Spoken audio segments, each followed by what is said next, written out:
Hello வணக்கம், இது உங்கள் சிவி ஜோன். எல்லாரும் எப்படி இருக்கீங்க? இப்போ பார்த்தீங்கன்னா பிக் பாஸ் டென்ஷன் ஆகி கடுப்பாகி ஒரு மாதிரி திட்டு விட்டாப்புல. என்னென்னா அவர் நினச்சது ஒன்று, இங்கே நடந்தது ஒன்றுன்ற மாதிரி ஆயிடுச்சு. ஆக்சுவலாக நம்மளே வந்துட்டு கொஞ்ச நேரத்துக்கு முன்னாடி அந்த டாஸ்க் நடந்துச்சு. அந்த டாஸ்க்கை பார்த்தீங்கன்னா ஜெயிச்ச டீமுக்கு வந்து 350 பாயிண்ட்ஸ் தான் இந்த பிபி டீம் கொடுத்தாங்களே, இதுவே அநியாயன்ற மாதிரி அவங்க உள்ளே சண்டை போட்டுட்டு இருந்தாங்க. அப்படி நம்மளும் நினச்சோம். பட் பிக் பாஸ் என்ன நினச்சிருக்காருன்னா வேற மாதிரி நினச்சிருக்காரு. ஏன் முதல் கொடுத்தீங்கன்னு கேட்குறாரு. முதல் நீங்கள் ஏன் கொடுத்தீங்க அப்படின்ற மாதிரி. என்ன ஆயிடுச்சுன்னா, இந்த டாஸ்க் வந்துட்டு 1000 பாயிண்ட்ஸ் வந்து நம்ம சூப்பர் டிலக்ஸ் தான் வின் பண்ணாங்க. அதனால் அவங்களுக்கு ஒரு சான்ஸ் கிடச்சிச்சு. என்னென்னா லாக்கர் ரூமுக்கு ஃபஸ்ட்டு இவங்க தான் போகிறாங்க. ஆனால் 9 செகண்ட்குள்ளே எடுத்துகிட்டு வரணும். அங்கே வந்து ஃபுட் கலர், அதாவது ஃபுட் ஐட்டம்ஸில் பிங்க் கலர்லேயும் ப்ரௌன் கலரில் வந்துட்டு ட்ரெஸ்ஸும் க்ரீன் கலர் அக்சசரிஸும் இருந்துச்சு. இவங்க ஃபுட்டை போய் எடுத்துகிட்டு வரலாம் போயிருக்காங்க. ஆனால் 1000 பாயிண்ட்டுக்கு உள்ளே தான் நீங்கள் எடுத்துகிட்டு வரணும். எடுத்து வந்தீங்கன்னா சூப்பர் டிலக்ஸ் ஃபேமிலிக்கு நீங்கள் எடுத்துகிட்டு வர பொருளாக உங்களுக்கு சொந்தம், இல்லைனா அது வந்து பிபி டீமுக்கு சொந்தம் அப்படின்ற மாதிரி சொல்லிட்டாங்க. இப்போ இவங்க வந்து 4600 எடுத்து வந்துட்டாங்க. அப்போ பிக் பாஸ் டீமுக்கு தான் சொந்தம்.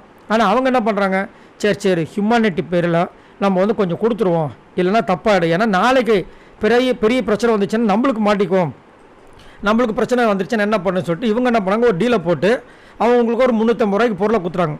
இது டென்ஷன் ஆகிட்டார் நம்ம பிக் பாஸ். இந்த கேமு பேர் என்ன, நான் ஒரு கேமை கொடுத்தா நீங்கள் என்ன பண்ணிட்டுருக்கீங்க, நீங்களாம் ஒரு டீலை போட்டு என்ன இப்போ என்ன அர்த்தம், அப்போ உங்கள் இஷ்டத்துக்கு நீங்கள் நல்லா பண்ணிக்கிங்க, குட் பாயிண்ட்டு போய்ட்டு.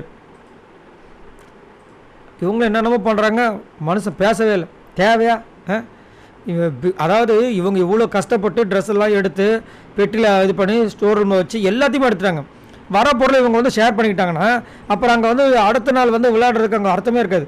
இப்போ இவங்க கொடுத்ததுனால என்ன பண்ணுவாங்க, நாளைக்கு அவங்க வின் பண்ணிட்டு அவங்களுக்கு பாதி வாங்கிக்கலாம், இவங்க வின் பண்ணி இவங்களுக்கு பாதி வாங்கிக்கலாம். அப்போ கேமே இருக்காது.